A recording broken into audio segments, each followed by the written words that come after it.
naturopath. Don't you just love your mum and dad? I used to love my mum and dad so much, but they're not with me anymore. And when one parent passes, it's not nice. But when the second parent goes, you feel pretty much alone, even though you've got siblings and uncles and aunts and stuff like that. When both parents are gone, it can hit you pretty hard there, you know what I mean? So we want them around a long time, don't we? The longer the better. So how much omega-3 do you give to your parents? I'm Eric Backer, by the way, the naturopath from New Zealand. Thanks for coming in and checking my channel out. So older people benefit significantly from omega-3. If you look at the youngest and the oldest, they tend to benefit the most, because they're in very specific stages in their lives. Older people benefit especially with their mood and cognition. These are two things we want to really look at the oldies, is how they feel, how they think, and those sort of things. All right? It helps to support their immune system, cardiovascular system, their skin, their bones, their hair, their nails, but particularly, as I said, the cognition and mood are the biggest concerns. All right? So I would recommend you start a small dose and take it from there, i.e. 1 capsule daily with lunch or evening meal, and to increase this 1 capsule to 2 and maybe to 3 daily.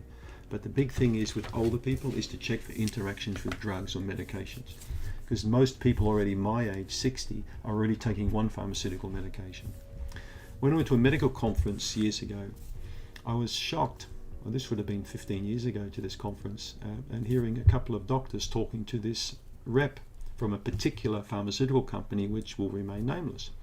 And the rep basically said to the doctors, it's our aim by the time a guy is 70 to have him on at least 2 meds. And I remember one doctor looking at the other one and then saying, but surely, it's all about needs. And no, we want all old people on our medications. He said, everyone's got a cholesterol problem, everyone got a heart problem. By the time a guy's 70, I'm telling you, we want him on 2 meds and we take it from there. And I just walked away going, my God, man, what's this guy on about? That's the problem today. Older people are seen as drug targets, So it's my aim never to be on pharmaceutical medications all through my life. I don't need pharmaceutical medications. Okay, I've got my diet, got my garden, and I've got my fish oil, my vitamin C. I don't need drugs. That's how I've always thought. But what you do is your call, and what's important for your parents is maybe different than what's important for me. But I encourage you, if you've got elderly parents, is to be really careful with their medications, because many elderly people take too many drugs, too much medication, and often there's no need for it. I found through experience that when I work with many older people over the years, and as soon as I started to notice their digestion was improving, they were overdosing straight away. Their kidneys couldn't handle all of a sudden the drug anymore. Their skin would rash up. That's because they were absorbing a lot more.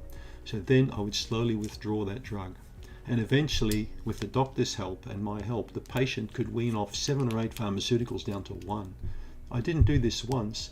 I did this hundreds and hundreds of times with many people. It is totally achievable to get many elderly people off handfuls of pharmaceuticals. Sometimes they've been on for a dozen years or more. So it's up to you as a child. If your parents are sick and on meds, please get a second or third opinion from a professional. Try and move them away from this drug merry-go-round more to healthy ways of living, and that could mean a good improvement for both mum and dad, who I'm sure you love as much as I did. Thanks for tuning in.